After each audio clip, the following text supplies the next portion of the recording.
दोस्तों, ये कहानी है एक बूढ़ी माँ और उसके बेटे की। 3 साल हो चुके थे बेटे को अपना घर छोड़कर विदेश में बसे हुए। इन 3 सालों में बूढ़ी माँ और ज्यादा बूढ़ी हो गई थी। 75 वर्ष की उम्र में सुलोचना देवी की याददाश्त काफी कमजोर होती जा रही थी।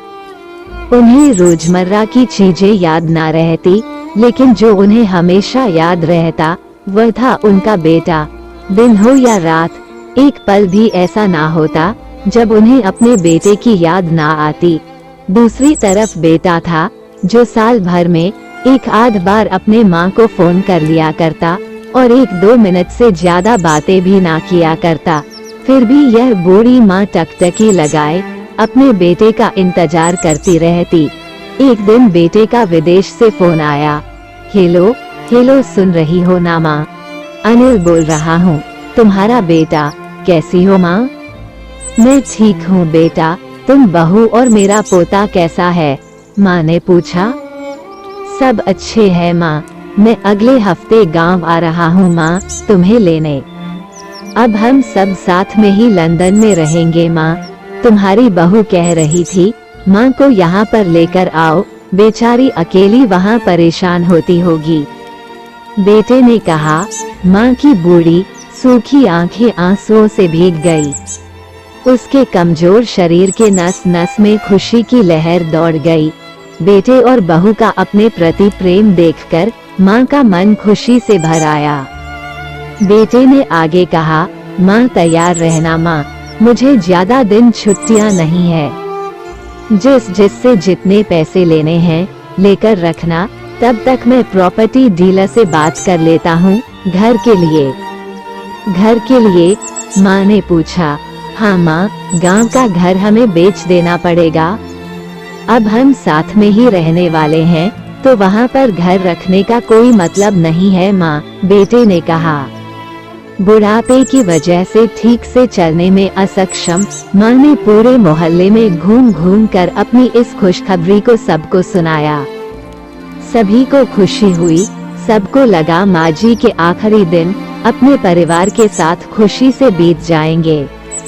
घर वापस आकर माँ ने अपने घर के कोने कोने को ऐसे देखा जैसे वो अपने दूसरे बेटे को देख रही हो। देखे भी क्यों ना, उस घर को अपने बेटे से कम थोड़ी समझा था। अपने पति के साथ 40 साल यही तो बिताए थे, लेकिन अब मजबूर थी बुढ़ापे के आखिरी साल बेटे और बहू के साथ बिताना चाहती थी। दिल पर पत्थर रखकर घर बेचने के लिए माँ तैयार हो गई। आनन फानन में बेटे ने घर को आधे दामों पर बेच दिया। माँ ने ज्यादा नहीं, लेकिन जिन चीजों से दिल लगा था उन चीजों को समेटा और बेटे के साथ टैक्सी में बैठकर एयरपोर्ट के लिए चली गई। एयरपोर्ट पर आकर बेटे ने माँ से कहा, माँ तुम यहाँ बेंच पर बैठो, मैं सामान और बोर्डिंग पास की जांच करा कर आता हूँ। वहाँ वक्त लगता है और खड़ा रहना पड़ता है, तुम्हें तकलीफ होगी, तुम यही आराम करो। मैं यूँ गया और यूँ आया। माँ बेंच पर बैठ गई और बेटा अंदर चला गया। काफी समय हो गया, बेटा वापस नहीं लौटा। माँ सोचने लगी ज्यादा भीड़ होगी इसलिए देर लग रही होगी। अंधेरा होने को आया, अब तो लोगों की चहलकदमी भी कम होने लगी। माँ को अब चिंता होने लगी।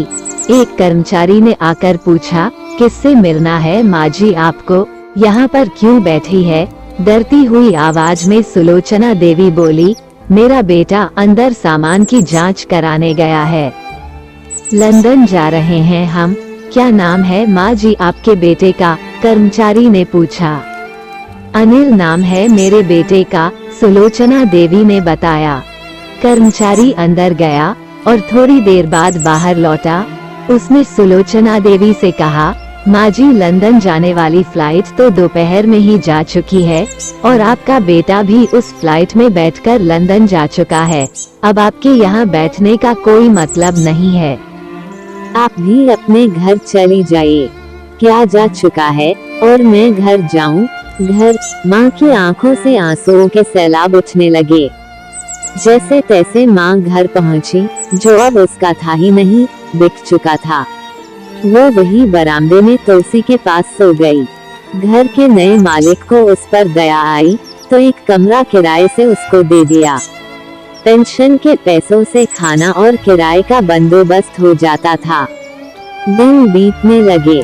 कुछ दिनों बाद घर के नए मालिक ने सुलोचना देवी से कहा, माँ जी आप अपने रिश्तेदारों के यहाँ पर जाकर क्यों नहीं रहती है? इस उम्र में आपके लिए वही अच्छा होगा। अच्छा तो होगा, लेकिन अगर मेरा बेटा वापस आया तो उसका ख्याल कौन रखेगा? मेरा बेटा बहुत भोला है, उसे अपना ख्याल रखना बिल्कुल नहीं आता। मैं कहीं नहीं जाऊंगी, क्या पता कब उसे मेरी जरूरत पड़ जाए। माँ ने कहा। दोस्तों, सच बता रहा हूँ, माँ की ऐसी बातें सुनकर मेरी आंखों में आंसू आ गए। किसी ने सच ही कहा है, पूत कपूत हो सकता है, लेकिन माता कभी कुमाता नहीं होती।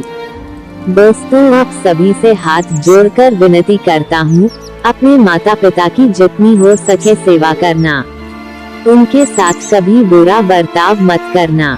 दोस्तों, यह कहानी आप लोगों को कैसी लगी हमें कमेंट करके जरूर बताएं, और हमारे चैनल पर फर्स्ट टाइम वीडियो देख रहे हैं तो प्लीज हमारे चैनल को जरूर सब्सक्राइब करें। धन्यवाद।